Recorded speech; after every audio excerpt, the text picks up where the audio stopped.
It's 3 a.m. and your baby is somewhere between 3 and 4 months old. Something has shifted. The sleep that used to come easily now breaks apart into pieces. The startled cries come faster. The smiles are bigger, but so are the tears. You probably think something is wrong, that you broke a good routine, or that your baby is regressing. But what researchers discovered is far more extraordinary than that. What's happening inside your baby's brain right now, in this exact window between 3 and 4 months, is one of the fastest and most important transformations of their entire life. And every exhausting night you're living through right now is proof that it's working exactly as it should.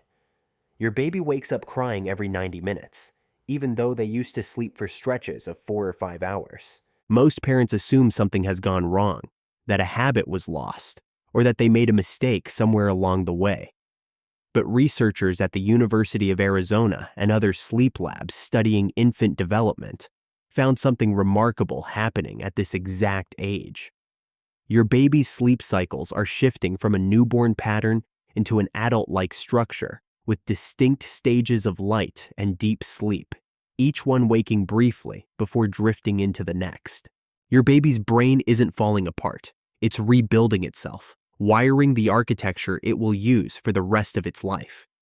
Every waking moment at 3 a.m. is your baby's brain practicing something it will need forever. This isn't a setback. It's a milestone in disguise. Your baby stares at your face for long, quiet stretches, studying you like nothing else in the room exists. Most parents assume this is just idle curiosity, something babies do because they don't have much else to look at yet. But scientists at MIT and Harvard's Center on the Developing Child found that around this age, the visual cortex undergoes a dramatic leap in processing power, and your face becomes the single most important object your baby has ever seen. Your baby isn't just looking at you. Your baby is learning what safety looks like, memorizing the specific curve of your smile, the sound that comes with it, the feeling that follows. Every one of those long, quiet stares is your baby building a permanent internal map of you. You are becoming the blueprint for what love looks like. That stare wasn't empty. It was the beginning of memory itself. Your baby cries the instant you leave the room, even for a few seconds, and calms the moment you come back into view. Most parents assume this is simply a bad habit forming, one they worry they'll need to break later. But what researchers at the National Institutes of Health discovered changed how scientists understand this age entirely. Between 3 and 4 months, your baby's brain is developing the very first fragile threads of object permanence. The understanding that things and people continue to exist even when they can't be seen. Your baby isn't manipulating you. Your baby's brain is asking a terrifying question for the very first time. Does she still exist if I can't see her? And every time you walk back into the room, you are answering that question with your presence. Yes, I'm still here. I didn't disappear. That single reappearance is rewriting your baby's understanding of the entire world. You are teaching them, moment by moment, that love doesn't vanish. It waits. There is one final discovery in this video, and it may be the most important thing you hear today because it explains almost everything you've been feeling since this stage began. Your baby has started laughing, really laughing, for the first time. Full body, breathless laughter at things that seem to make no sense, like a silly noise or your exaggerated face. Most parents assume this is just baby behavior, something cute and forgettable. But researchers studying early emotional development have found that laughter at this age requires something remarkable. Your baby's brain must first predict what's about to happen, and then register the delightful surprise of being wrong. That means your baby is now capable of anticipation, of expectation, of forming a small hypothesis about the world and feeling joy when reality plays with it. And this is where it gets deeply personal. The moments that make your baby laugh hardest are almost always moments with you. Not toys, not screens, you. Your baby's first taste of joy in this world is being shaped entirely by the silly voice you make, the way you kiss their belly, the face you didn't even think was funny.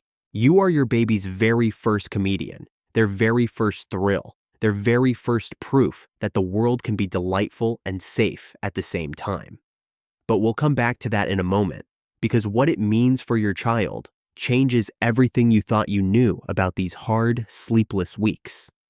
Your baby has also started reaching for you with open arms, sometimes desperately, sometimes the second they see your face after being held by someone else. Most parents assume this is simply babies being clingy, something they'll need to gently correct later. But scientists at UCLA studying early bonding found that this reaching behavior reflects an enormous neurological leap.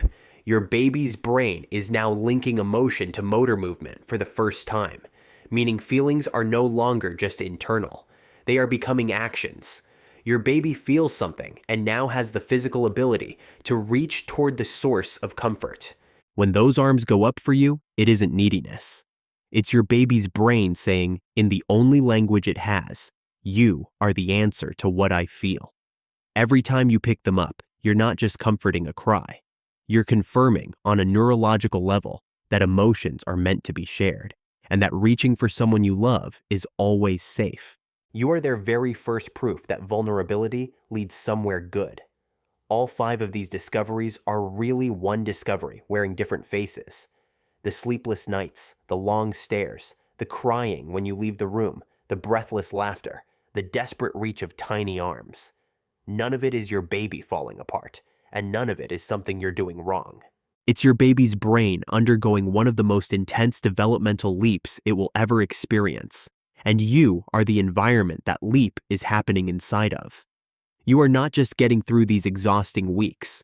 You are building the neural architecture your child will use to trust, to love, to feel safe enough to laugh and to believe, deep in their body, that the world responds when they reach out. These moments feel small and invisible from the outside. A stare, a cry, a laugh, a reach. But inside your baby, they are enormous, they are permanent. They are the very first proof your child will ever have that they are loved and that they matter, and that when they need someone, someone will come. You already are that someone. You already were.